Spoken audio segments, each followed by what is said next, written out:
Hey, what's up, everyone? Welcome back to Bad Thoughts Studios. Today, I got Jay and OG with me. We are going to be talking about Oscar stuff that came out. We are also going to talk about Maya Hawke. She talks about stuff with Instagram and acting. We're going to go over that, and then we're also going to talk about Shogun. The original director came out with a quote, and we're going to discuss that as well. But OG, Jay, how you feel doing? How's everything? Very good, Tones. It's always good to be on with you and Mr. Jay Sherer talking nerdy stuff with you guys. I appreciate you inviting me on. It's gonna be a good time. If you could tell the people where they can find you and what they do on your YouTube, just in case we got some new people watching this. Yeah, absolutely. You can find me on YouTube, Orange Grove 55. We do a lot of theme park stuff, but we also dip into movies, entertainment. We do some reaction videos, so check us out over there on YouTube. Also on X. I'm not on there that much anymore, but I still have an account there, which is Orange Grove 55. Instagram, Orange Grove 55, and Blue Sky, Orange Grove 55. Yes, sir. And I will have all his stuff in the description below. Make sure you guys go check him out. Amazing Disney content. So make sure you guys don't miss out. All right. Jay Sherer, the award-winning director. How's everything going?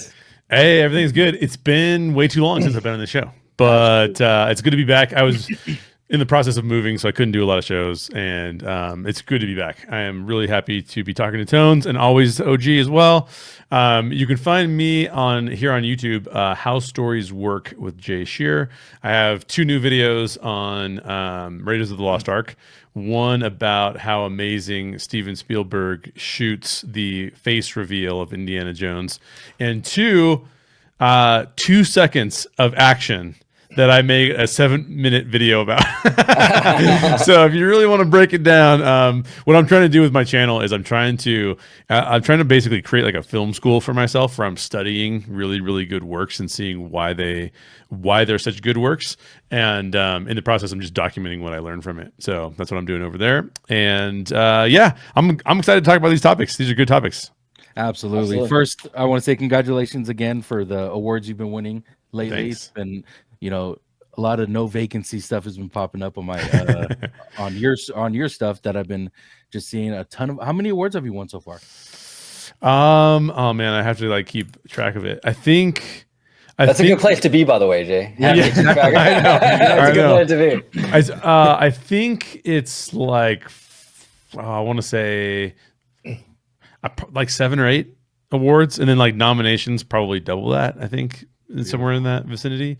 It's really hard because the whole film festival thing.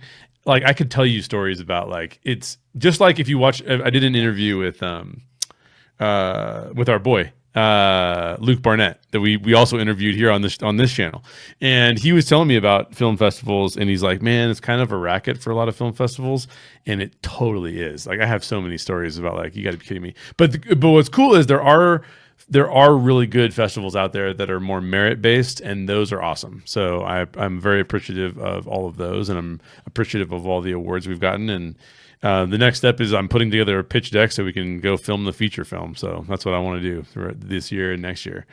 So we'll see what happens. That's awesome to hear. I know how much hard work you put into that, and it looks like it's all coming together. At the right time. It's been great. Also, guys, go check out his YouTube as well. We did a couple episodes with him talking about film, talking scripts, stuff like that. So if that interests you, make sure you guys go check out How Stories Work. So first topic today, guys, Maya Hawke, she did an interview with Josh Horowitz. She is a actress who plays in Stranger Things. Do you remember her name? I forgot her name. Oh, in Stranger Things. Stranger Things. Don't tell me. I got to know this. Me too, and that's what I'm pissed off about.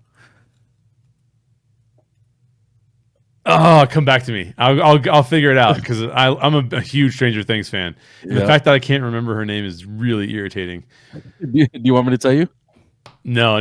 Don't tell me. I'll think of it at some point during the show. Then I'm gonna be like, oh, that's who it is. Yeah. But she did an interview with Josh Horowitz talking about Instagram followers and how they get casted because of having those followers and or the lack of those followers. And I thought that was mind-blowing. I wasn't expecting to ever hear something like that. Logically, yeah, it makes sense in a way, but you don't want to, or at least I don't want to see a person who's not, the best actor just because they have 30 million followers and seeing them on screen and just butchering a character. No offense to whoever's done it, but I just logically see that as a good thing. But I want to watch the video in a minute, but what's your guys' thoughts on that so far? Here's the thing. Here's my take on that. Because a lot of stupid people have huge followings. There's one guy in particular. I don't even know if I should say his name. I don't know. But that iSpeed guy. I show speed. He's an idiot. Like, he's stupid, right? Like, he's dumb. I will say this, OG. I will say this. He's 19 or 20, so he's young for one. But when he was doing that stupid stuff, because I've been following streamers like a lot, and when he did all that stupid stuff, he was like 16, 15 years old. Oh, okay. So, but now like he does a lot of great stuff. He goes to different countries. He gives, he gives away to communities. Like, he's a great kid that grew from that, that child that he was. Well, and that's awesome. And I'm glad you brought that up, because I do believe, we were actually talking about this pregame actually before the show, where I do believe in people, they're like the growth, the journey, so to speak. Like, the person I am today, I'm not the same guy as I was maybe 8, 9, 10 years ago or whatever. People evolve and grow. So that's cool, actually, because a lot of stuff that I've seen of him is probably the era when he was only 16, 17 years old. So it's cool to see he's growing up. He's doing a lot for various countries, other people, other communities. I think that's awesome. But like, maybe that was a bad example. I feel bad now. No, but I get what you're saying though. There are people who have followings that they do dumb stuff. They make, for one, they make skits, which I dislike so much in social media, because most of them seem fake. They have no meaning behind these skits, and it just, anyway. But you do get these people with huge followings that have a content of just being destructive. Right. And then you get those people who bring out security guards with them as they do stupid shit so they won't get touched. Like, that content, and people who have big followings like that, I don't think they should be famous whatsoever, because it's not good for anyone. There's no good meaning behind these people. No, exactly. And so you have a lot of that kind of stuff. You have a lot of people who support those kind of creators that are very toxic, creators that really don't deserve the platform that they have, the audience that they have. So to base your decision on your casting decision on, and I'm not saying that the actors and actresses in a lot of these films are like that. I'm just saying there is a risk, though, when you're basing it so much on the Instagram count, because that doesn't really, in my opinion, that doesn't really, that's not a good indicator of a quality person. A lot of times it points in the opposite direction. So that's the only issue with that. If they have a huge following and they can act and they're talented, awesome. But it is worrisome, though, Tones, that they're looking for that stuff in they're making it such a priority. I don't know. It's not good. It's not good.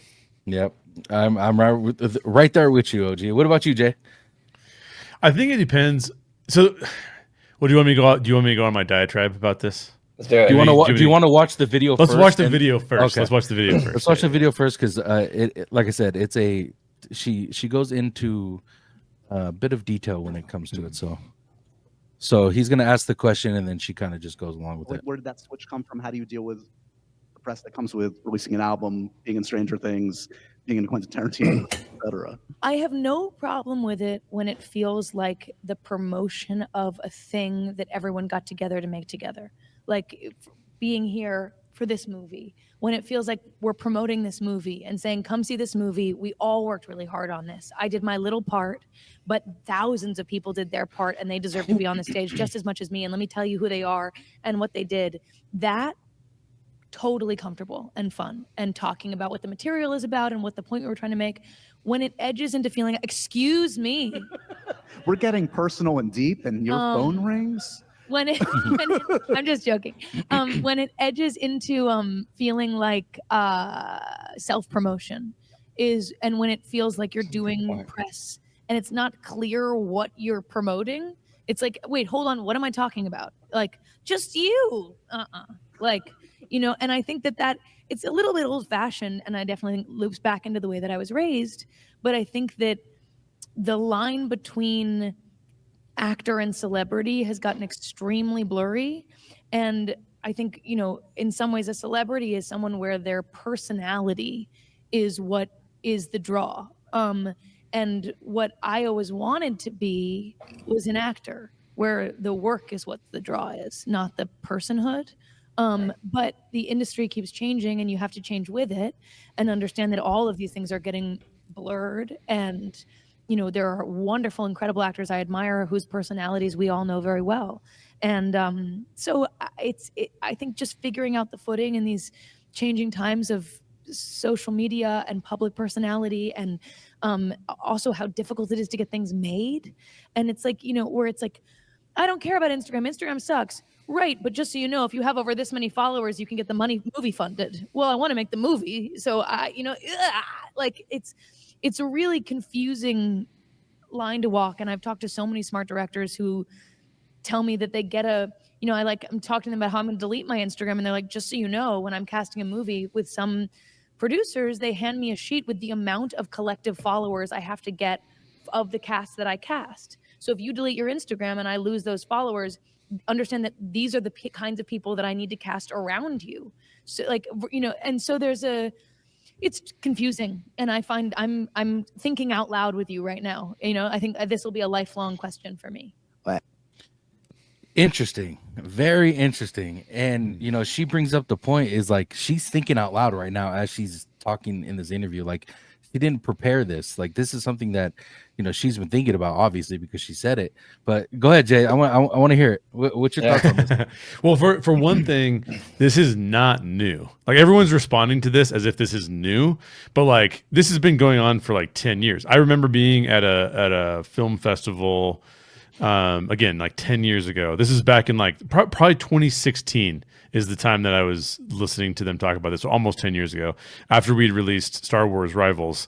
And there were marketing professionals who marketed movies for a living. And they were saying, you have to be thinking about whether or not you should cast social media celebrities, because so let's think about it this way. We're thinking about Maya Hawke talking about giant movies. Okay. Mm-hmm. But think about it this way. Think about it from a standpoint of, there are only so many things that are going to get people to watch your movie, right? It's the same thing as if you're on YouTube. Like, every day we create a video on YouTube, whether it's you or OG or me, we are thinking, or we may not think this, but I do, what is the algorithm going to push versus what it's not going to push? Now, the algorithm is going to push what is valuable to people. So you have to think about, like, who is this valuable for and why would they listen to it? But it has to provide value in some way, shape, or form, right? There has to be some value that's driven from that. And then once that value is there, there's multiple ways to get it. You can be educational, you can be entertaining, you can be humorous, which is the subcategory of entertaining. There's lots of different strategies you can take to attract eyeballs. You can go after SEO and try to make your whole video optimized for search topics. So whether it's a really, really small creator, so I want to take just take it away from being a giant Hollywood movie and move it into like a movie that I would make, which is not a giant Hollywood movie, like No Vacancy. Like, what you're doing is you're trying to say, what strategies should I participate in that bring viewers to this project? If you don't get views, then you don't get any sort of traction in the industry, really. Like, you can use a project like No Vacancy to maybe secure a feature film because you say, hey, look at the quality. Even though it's not getting the views, the quality is there. That has happened before for people. They've gotten, oh yeah, that's really good quality. Do you have a script you can send me? Oh, I like your script. Let's go ahead and make that script. But there's a whole system in Hollywood for what is going to make money versus what's not going to make money, right? Like they know from the jump, if you're doing this kind of genre, it better have these 10 things in it or else it's not going to make any money. If you're doing this kind of genre, then you just push your marketplace up by 10-fold, right? And they also look at it from a dollar standpoint of how much money do I have to spend to make this other money, right? Like, there's a whole system that no one ever thinks about because all we think about is is the movie good and did I like it, or is the movie suck and did I hate it? Right. That's all we think about. That is not. Think about it more like I know this because I also work with startups all the time, and startups are businesses who are trying to make products that people love using, and they go in front of investors to get cash, and then they go, "Hey, we're going to create this product. People are going to love it." And so, what do we do? And so, I used to train people on how to pitch to investors. How do you pitch to investors? What are they thinking about? And I would go through the process of breaking down. Here's how an investor thinks. And investors in Hollywood don't think that differently from investors in startups. So they're going to think about things like, what sort of existing traction do you have? What kind of existing team do you have? What have they done before? Has it been valuable to people? Have they made money off stuff? Do they have the wherewithal to get through all of this difficulty of making a product or making a movie? There's like a list of things that they're all thinking about. And then they think, if I put in $25,000, if I put in $50,000, if I put in $500,000, what is the growth potential of this thing to the point where I make money? Because I'm not doing this out of charity. I'm not doing this so you can make cool movies. Like, I'm doing this because I want to make money. Like, so if you take all of that and then you break it down into what are some of the triggers that get people to shell out cash to see something. One of those triggers is that they will go see people that they know. They will go see people that they're familiar with. They'll go see people that they like. They'll go see people that make them think, right? I mean, right? Like one of the biggest streaming events in the history of streaming, really, was the Jake Paul-Mike Tyson fight. Is Jake Paul going to go down as one of the best boxers in the history of boxing? No. But guess how many people watched it? Even my wife, who barely knows who Jake Paul is like, do you want to watch the Jake Paul like Mike Tyson fight? And I'm like, you want to watch it? All right, like well, we can watch it. But like, because I wasn't planning on watching it, and then the fact that she was interested in it just told you the level of interest that people had in that for various reasons. It's controversial. You're bringing back Mike Tyson, one of the best boxers of all time. He's fighting a YouTuber that used to be on the Disney Channel. Like, that's ridiculous, right? So it's like watching a car crash. I can't take my eyes away from it. So the idea that there would be producers that are saying, well, how many Instagram followers do you have? How many YouTube followers do you have? All that is a metric for people who want to make money to see if they're going to make money. If you have 3 million Instagram followers and you're willing to promote the movie, by the way, a lot of them are like monetizing and saying like, oh, you want me to be in the movie?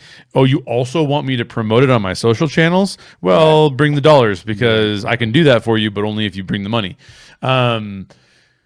And some of them are very particular about that kind of stuff. Then you have the old school actors who are like, I'm not doing any promo at all. Like, I might retweet something that you do, like maybe not. So everybody's different, but like, this is not, to me, this was like not shocking. And the only reason it's kind of shocking is because most people think about movies from a creative perspective and whether or not they resonate with it from an emotional standpoint or a thought process standpoint. They're not thinking about how the business makes money. And the business makes money totally different ways. Sorry, okay, go ahead. No, you're absolutely correct. You're absolutely correct. And it's interesting that you mentioned that, because you're right. You want to get eyeballs. And I was kind of thinking initially more of like the big films, right? Like a Marvel movie or something. Right. But when you're thinking about short films like No Vacancy, right? Or you put it in perspective, like from like a YouTube channel.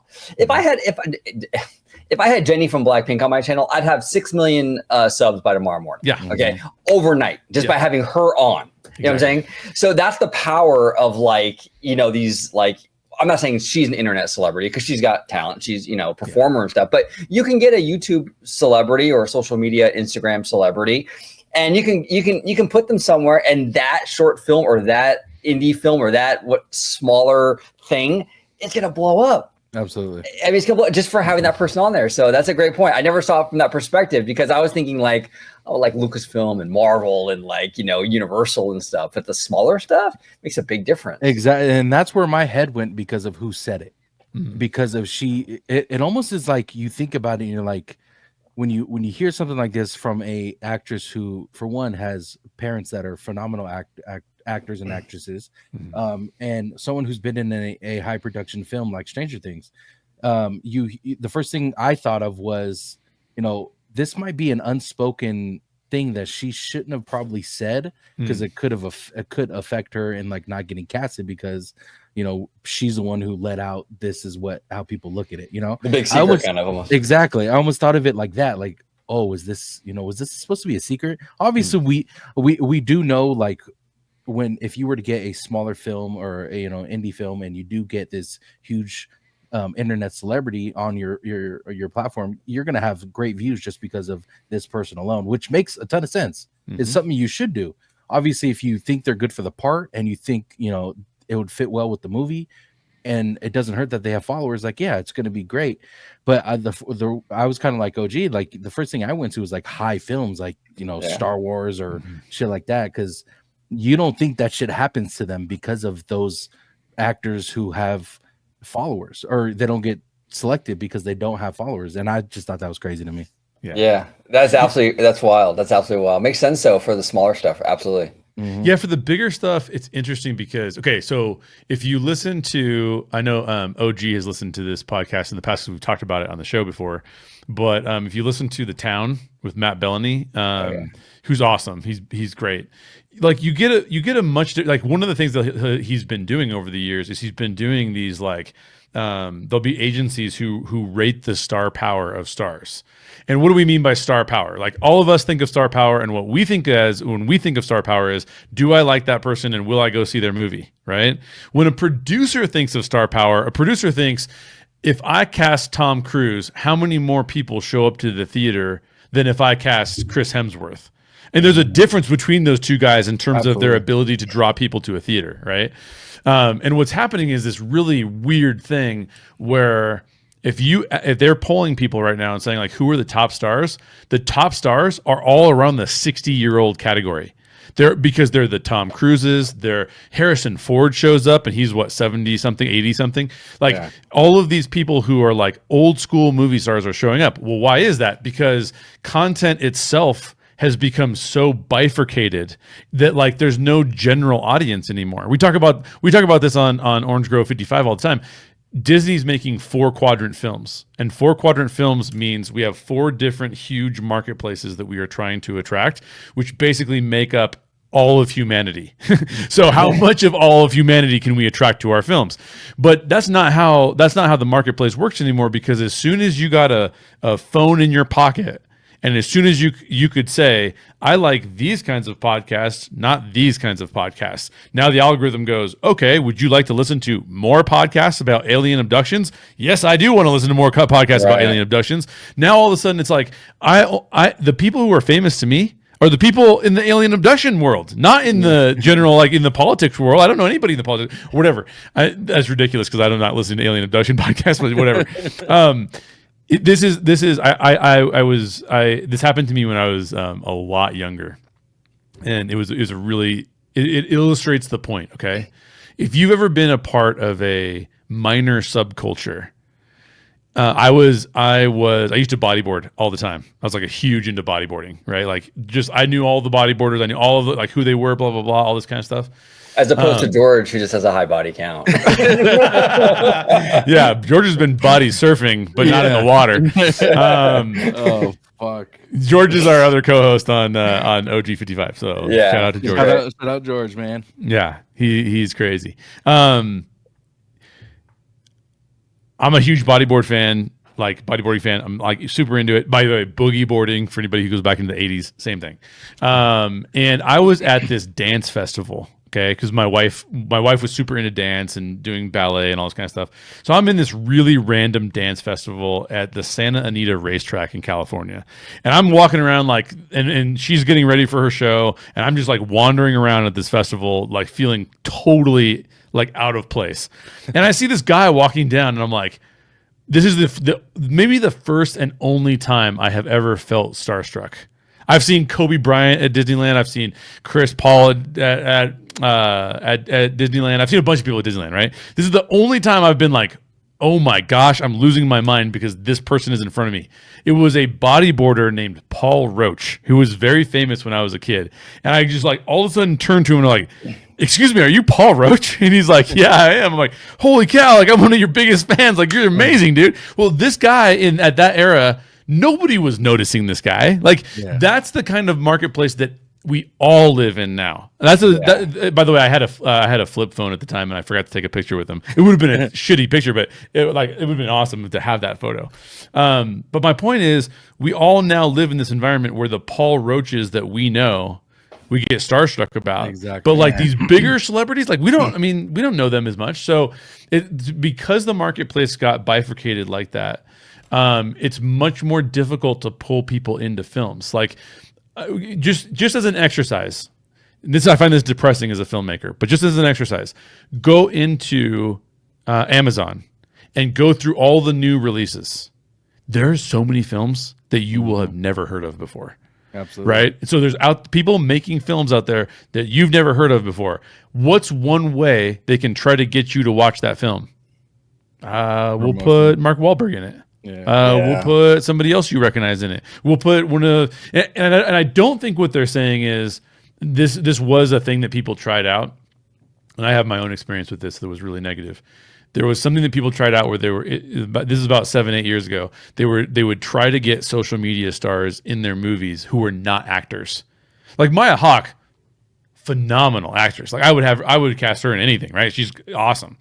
I still haven't thought of the name of the character. I'm like, is it Daphne? It's not Daphne. It's something else, dude. It's something close. I will get it eventually. But Maya Hawke's awesome. So like, if you take people who are capable of doing the job and ask them what their Instagram followers are, that's different than if you go, let's just cast Jake Paul and see what happens. He's not an actor. Technically, I guess he was on Disney Channel, but so there was a theory 7 or 8 years ago that you should actually go after social media stars and try to include them in your films, because even if they weren't that great of actors, you just had like a minor bit part for them and they'd still promote it for you, right? I was about to say that's their money towards instead of putting money towards promotion, they put it towards the character or the actor. Yes, and then their fans tune in. They got millions of fans, and you're right too about how everything is kind of cordoned off now, Jay. Where it's like if you were a kid in the 1950s, you were watching the Mickey Mouse Club. Yes. Straight up. Like every kid in America was watching the Mickey Mouse Club. Yep. Even like we grew up in the 80s, Jay, right? I mean, we didn't grow up really in the internet as kids, at least. In our teens, we were more in the internet stuff, right? The AOL and all that. But as kids, we were still not in the internet age. Yeah. So everybody that we knew was watching He-Man, the Smurfs, Transformers. These were shows that collectively we all watched, right? As kids. Yep. But nowadays, kids don't really have that. Because they're watching, they might be watching YouTubers, or they could be watching mainstream media stuff from Disney. But everyone's got a different outlet, a different thing, where before you were kind of funneled into like 3 or 4 channels on TV. Exactly. And everybody had their eyeballs on the same stuff. And now it's not the case anymore. Well, we didn't have cable until it was the late 90s before I had cable. Right. So like for most of my growing up, like I was watching the same 5 channels. You know what I mean? Like there wasn't anything more. And just to finish the point I was making, that is no longer a strategy where you cast somebody who's a social media star, because it backfired on too many people. It backfired on me. I cast a guy in Death of a Bounty Hunter. I won't tell you who it was, but he literally told me he canceled on me 36 hours before we were supposed to record. And I had a whole bunch of people coming to record. I had to pay them all. I had to pay all of them and got no recordings from it because that asshole just decided to drop out of the thing. And he was a really, really popular Vine star that my friend had connected me with. By the way, I'm not going to cast that guy. And if you're casting a film and you tell me that you're thinking about casting him, I'm going to go, you shouldn't do that because check out what he's done. Yeah, he's not. It's not good, man. So, because the Hollywood realized a lot of these people are not professional by definition of like they're creating their little YouTube channel, they're not doing that anymore. So, I think what Maya is saying is not like unprofessional people are going to get cast in these roles. What she's saying is, of all the professional people, if you have more following, that's advertising dollars. To your point, Tones, that I don't have to spend. So, it is something that if you were just put yourself in the position of I'm making a movie. Now, what are you going to do in that case? So, but sorry, Jones, I cut you off. What were you going to say? No, the only thing I was gonna say is like there's only exceptions to this, I guess. Rule is you get a IP that's already has like a huge following, like a book or a cartoon, and they make it a live action. Like it's technically the only exception, because you can, like House of the Dragon, for instance. Most of the people in House of the Dragon, besides Paddy Constantine, he was like the only one I technically knew more of, and the gentleman who plays Otto. Yeah, like Matt Smith as well. Yes, Matt Smith. Yeah. But a lot of those people, a lot of those characters, you don't know, you didn't really see much of their content until when House of the Dragon dropped. You've seen how fucking awesome these actors were. Like, but those are the only exceptions, because like in Harry Potter, the new one that's coming out, if they were to just cast all new people who have little roles in small movies, this would still do great because of the IP that it has. So I believe there's exceptions to the rule, but only if the IP is already big before anything ever drops for these actors. You know what I'm saying? And you know what's a really good example of what you just said? Oppenheimer. Oppenheimer was not IP driven, right? It's just a historical fiction, basically, a really accurate historical fiction from what I can tell. But think of the cast in that. I mean, you would show up for a movie with half that cast in it. You had Matt Damon, you had Cillian Murphy, you had RDJ showed up for that role. I mean, there were minor characters where I'm like, that person's in this? That's nuts, dude. So like, there's just, it's wild. Now, I do think that there are rules to how you get viewership, and you pointed out a really key one. In fact, it used to be that for an IP that you would try and utilize, you might not want big name actors in it because it might actually distract from the IP, right? 100%. Yeah. So you had and I think that was one of the cases actually that I think wasn't that one of the reasons why George Lucas didn't go with Leo DiCaprio for Anakin, because I know he was in the running for that role. Yeah. But I think he totally was. Yeah, it totally was. That one, and I'll tell you like a one that I think where it actually distracted a little bit after Johnny Depp had done Pirates.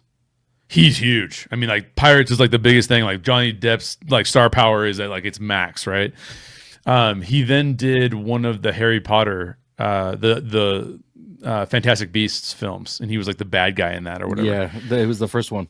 Yeah, exactly. It was the first one. And it's like, it almost didn't work. It was like, no, this is like Johnny Depp in a role. I don't view this guy as being in Harry Potter at all. Like this guy is a Jack Sparrow or something. You know what I mean? Like he's not this though. So it does actually backfire on people as well.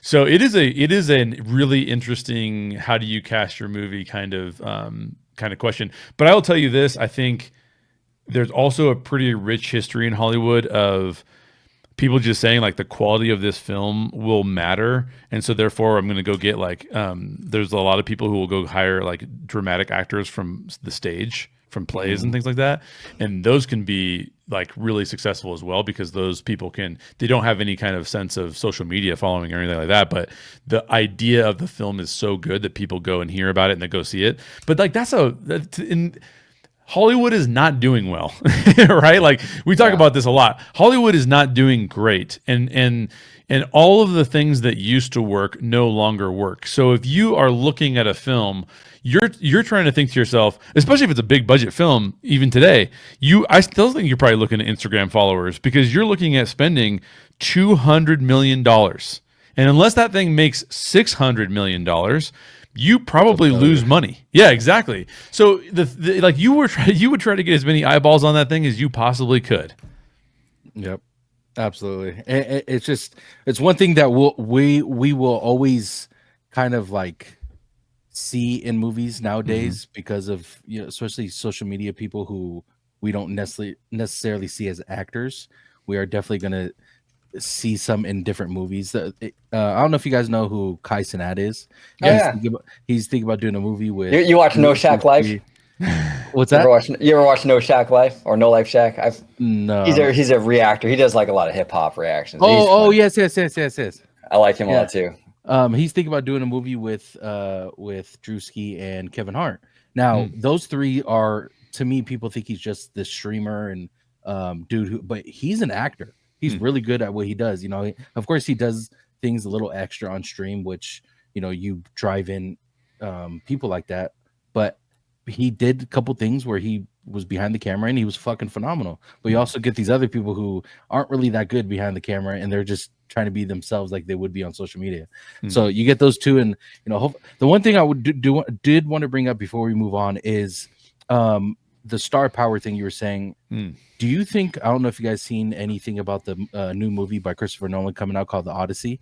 Oh yeah, there is a lot of star power in this fucking movie. A lot of star power. Do you think that's a good thing or a bad thing? I think it depends. I mean, I think it could work. I think it could absolutely work. I don't know. Yeah, I haven't seen much on this film, so I can't really speak on it. But in general, I think that you can have a lot of stars in a film and it can absolutely work, or it can kind of be a situation where there's too many cooks in the kitchen, so to speak. You know, I think that, like, what was it, the last Fast and Furious movie kind of fell victim to that, where they got all these big names. It got so convoluted and stupid. But like, it just depends. It really depends. I mean, look at Endgame and stuff, right? A lot of big names in those final films. You know, Chris Hemsworth, Chris Evans, you know, Robert Downey, Tom Holland. I mean, these are biggies. To me, that's a little different, OG, just because they had their own films before they were this huge megastar, and then they came together, and then they all came together. So I do see what you're saying. Like they are big names, but I think that might be a little different just because these were not nobodies, but smaller names before Endgame. They built their names up and now they're huge stars, but that worked because we were so used to seeing them in those roles. In that universe, yeah. But I think in this movie, because there is so many megastars, let me say this first. I do have faith because it's Christopher Nolan directing this movie. So I do have faith that it's gonna work, but it does sit in your back of your mind. You're like, yeah, there's some great actors in this fucking movie, but is that too much? Like, we got Tom Holland, Matt Damon, like you get, I think Robert Pattinson's in this. Like, there's crazy amount of like star power in this movie. Well, then you got to worry about the budget too, because now with each big name, let me cut you off there. The budget is the highest budget Christopher Nolan's ever had to work with. This is his highest budget movie that he's going to be releasing. So that is also included into this Odyssey movie. So you got Christopher Nolan picking everything out. Here's my take, Tones. I think that can go real sideways if the stars are that much bigger than the director. But in this case, it's hard to get bigger than Christopher Nolan. Yeah. Like you've got like Steven Spielberg, Christopher Nolan, Tarantino. Yeah, Tarantino. Oh yeah, that's a perfect example. Yeah. What I've heard is that a lot of times, like for example, Tarantino is such a specific director that I've heard actors talk about how they delivered a line wrong, and he'd be like, no. You're messing up this scene. I want you to say it this way. And like he'll like give it to them in a very specific way. Yeah. Not how I work with actors, by the way, but Tarantino does whatever Tarantino wants. And I think that if the producers are like, we just want a bunch of stars and we don't care about the director as much, just get a functional, like lower name director, then I start to worry about it a little bit, because I'm going like, well, whose vision is it at that point, right? Because the one thing you have to have is you have to have a production team that says this will make good money for us and we like what they're creatively doing.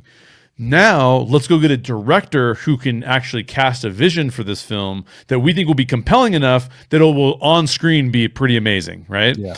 And then that means the director is entrusted with the creative, and then all the production is meant to bring that vision to life, so to speak. So if you have a guy like Christopher Nolan, that vision to me does not get interrupted. He knows what people are there to see. He knows what he's trying to accomplish. Everybody he brings into the project, he has conversations with them so that they know what they're getting themselves into, and then it's a lot smoother. But if you say, let's get all these, hey, look at all these people that because this has been the case for years. Oh, we got Will Smith. Well, let's get a director who doesn't know what they're like, who's not big name, and then Will Smith ends up becoming the director. Exactly. The fuck, yeah, got it. Or Will Smith shows up and is like, well, with lack of a vision, I'm just going to be Will Smith. And then maybe Will Smith doesn't work for this role. You know what I'm saying? So the issue there is that if the vision is shared by everybody, because once you bring a director on, then the director casts the vision back to the producers, and they have to also be on board. Because guess what? Like if you run into a budget problem, if you run into an actor problem, and you got to fire them, and you're the director, you got to go back to them and convince them the vision won't work because of these other factors. Right? It's still all about the vision. I mean, sometimes a lot of directors get fired because they either don't have a vision or they're not like capable of getting the actors around their vision. So, yeah, exactly. So for me personally, I'm not worried about it because it's Christopher Nolan. But if you said like, when you hear about like tales from the set from some of these movies that like I was just about to say like Dune 2, like they all bought into Denis Villeneuve's vision. Right. For sure. And I was just about to bring that up. Denis Villeneuve, and they took pay cuts for this movie because they thought they were so impressed with his vision. They were like, let's fucking do it. Yep. And I think that was like a perfect example of what you're talking about. But if you don't have a vision from a director who doesn't know how to instill this vision that he has or she has in a movie, perfectly said it. Well, because then these big names start pushing their weight around, right? I need this, I need that, and it becomes, it's a great point, Jay. It's a really, really good point. So. One of the worst things that can happen, at least in my opinion, is when you hear like the story, so two of the ones I'm thinking about are the Justin Baldoni, what's her name? The Ryan Reynolds' wife. Yes, I know what you're talking about. What's her name? Whatever her name is. I forgot too. Yeah. I'm trying to keep too many names. I'm still trying to figure out what Maya's name is in Stranger Things.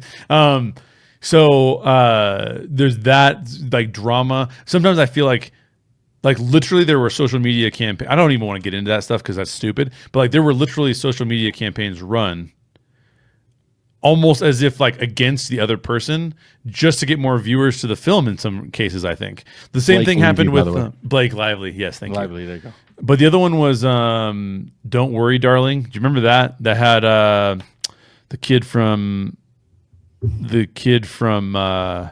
One Direction in it, and it was directed by was it Harry Styles? Her name Harry Styles. Harry Styles was in Olivia it. Wilde was the Olivia Wilde was the director.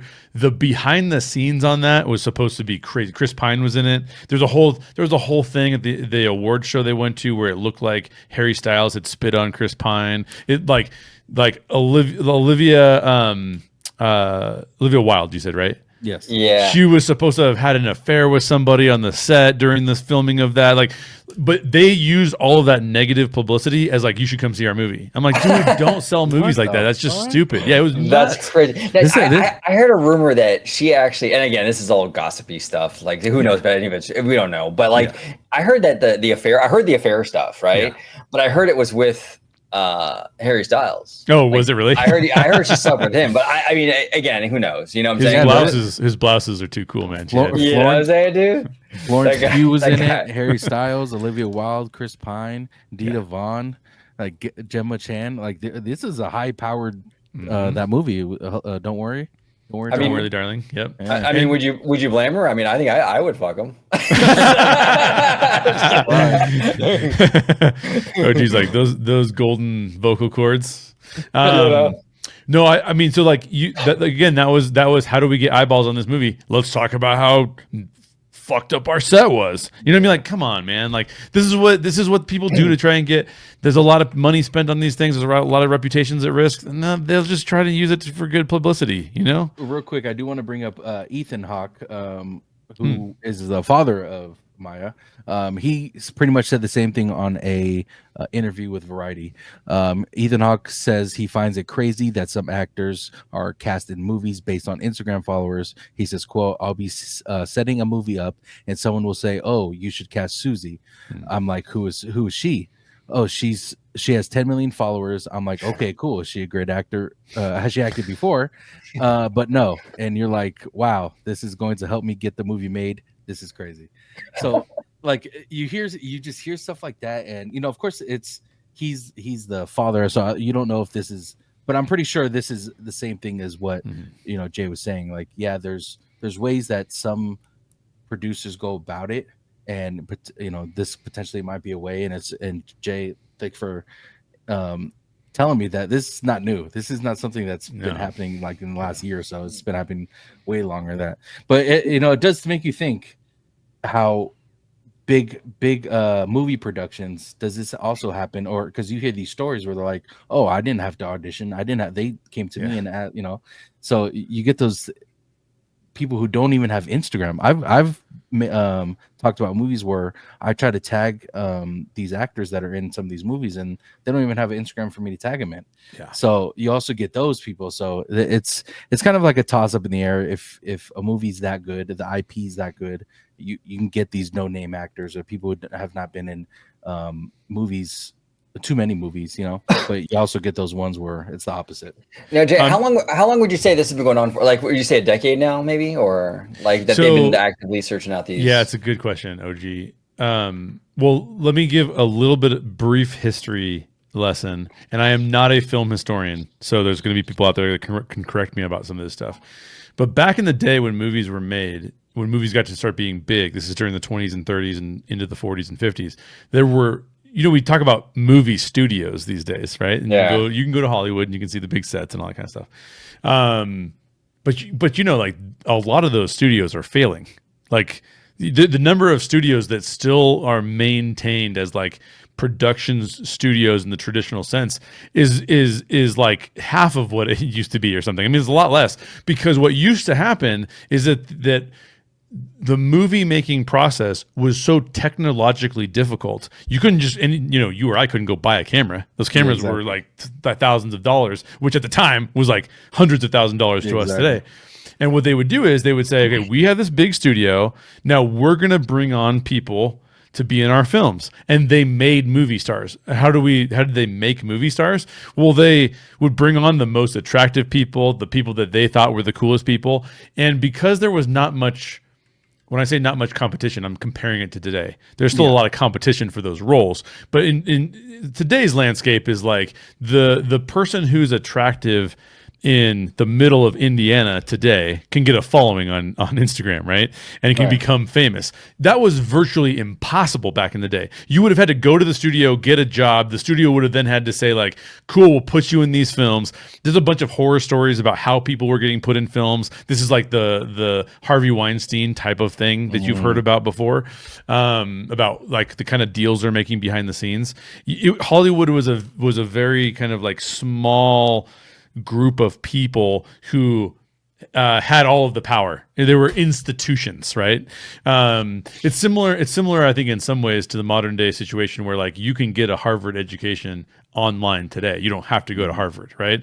Like back in the day, you couldn't do that. Like, who are you going to go talk to that had a Harvard level education? Nobody. Exactly. So it's a similar thing that's happened across multiple industries, where now all of these big studios are now fighting with Tones and OG and Jay for viewership, right? Because like you said earlier, OG, I might as well sit down and watch something on YouTube. I might as well play a video game. I have so many other options. Back in the day, it was like, should we go to the theater? We've got nothing else to do. There's nothing. Yeah, we could go to the theater.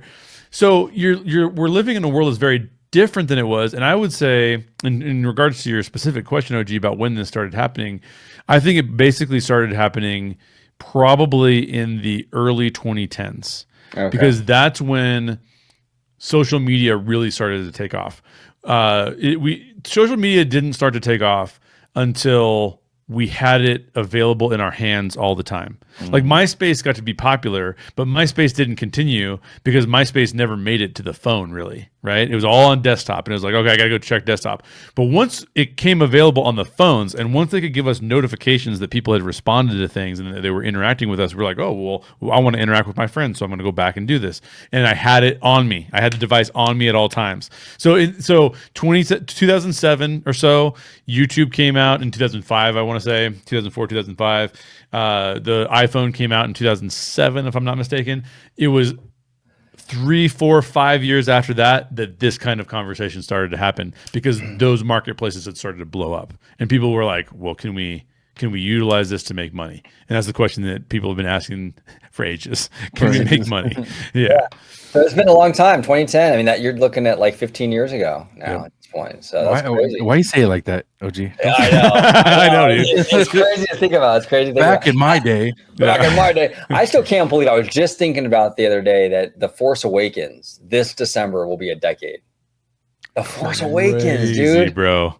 That's crazy. A decade. That's insane. I mean, honestly, bro, even Last Jedi is pushing a decade. Yeah. Just a couple years from now, it's 10 years old, bro. Yeah, it's crazy. Damn. I always have this conversation when I listen to a song and I'm like, damn, this song was really good. And I look back when it came out and I'm thinking like 2-3 years ago.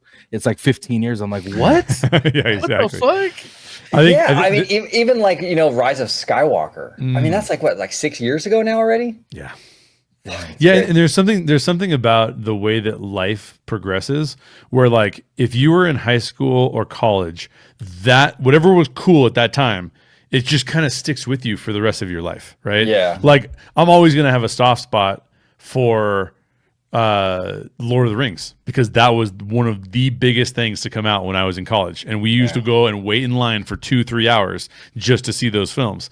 And so and yeah, it's just it's an interesting thing that happens with the way that we progress as humans is that, like, once you're out of college, everything just slows down because nothing in college you go being a freshman means something, being a sophomore means something, being a junior means something, being a senior means I'm going to graduate. And then after you graduate, you're like, everything just progresses as normal. Like, it's just there's these long periods. I had a job for 7 years. You know what I mean? Like, it's like things don't go as fast. They don't move as fast. And so it's just a weird thing. Well, it's weird too because, like, when I was in high school, like the Biggie, Notorious B.I.G., like I was a big hip hop guy and still am, but like the Biggie album, Life After Death, was like the biggest album, And you'll hear kids nowadays, they don't even know, they know nothing about any of that. Nothing about any. Like, how do you not know about that? But it just it's trippy, right? It's trippy. Yep. Yeah, you mentioned Biggie to them now. They're thinking fucking McDonald's or some shit. Yeah, exactly. It's like, exactly. What? They have no idea. Or Bone Thugs and Harmony. Nobody knows who they are anymore. Oh my god, they were so fucking good. Have you guys seen? Speaking of, like, utilizing celebrity, perhaps one of the most masterclass examples of it was Tupac Shakur. Have you ever seen the Tupac Shakur interviews from when he was like 17? Yes, I saw the one where he talks about respecting women and all this stuff, and then you hear I don't know if this is what you're going to refer to, but you hear the interviews like years later, and he's like, "Fuck these hoes," and fuck like, holy shit! Oh, dude, he was Juilliard trained. Mm-hmm. This is like the high arts, and he was like, you know what? I think I can make a lot of money if I go be a thug. Yep, and he was a great fucking actor too, dude. He was. Yeah. I mean, Juilliard is one of the premier institutions in our nation for training the arts, right? But the arts and gang culture are pretty far apart from each other, But he basically said, how do I utilize what I know and create a persona? And this was before we had social media, so there was no Tupac recording himself. Like Doja Cat is Doja Cat. You know what I mean? Like, so like she records herself, we see her, she's like, okay, she's as crazy as she seems like she is. But like Tupac Shakur could be, I used to be this guy, but now I'm going to be this guy, and no one's ever going to know. Yeah, yeah. Well, it's crazy too. When he died, who did he die? 96, I think. Somewhere in there. Yeah, 96. I was a teenager at that time. So was Jay. But I was a teenager at the time, and he dropped with the Machiavelli album, I believe, or something, right? And Machiavelli, the lore behind Machiavelli is that he rose after, like, he faked his death, right, or something like that, and he came back like 7 years later. So, bro, I was all into this. I'm like, oh, Tupac's coming back 7 years, maybe 7 years, 23 years out, he'll be back, And oh man, never happened, but. Tones can't invite us on his show because we go too many tangents, dude. We are all over the place. No, believe me, I'm all for it.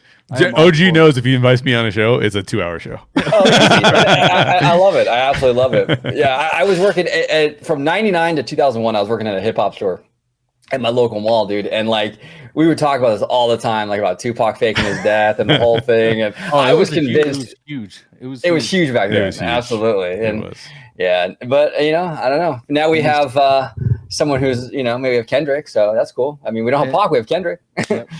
And Pac is still recognized as one of the best lyricists we've ever listened to. So Dude, it's crazy talented. I can listen to him now and still get the chills. I still think Tupac is my favorite on the rap side. Like not as much hip hop with Tupac, but on the rap side, I still think Tupac's my favorite. Yeah, he's smart guy. Yeah, no one would ever argue that, Jay. No one would ever argue with you. No, it's awesome. He's such a great artist for sure.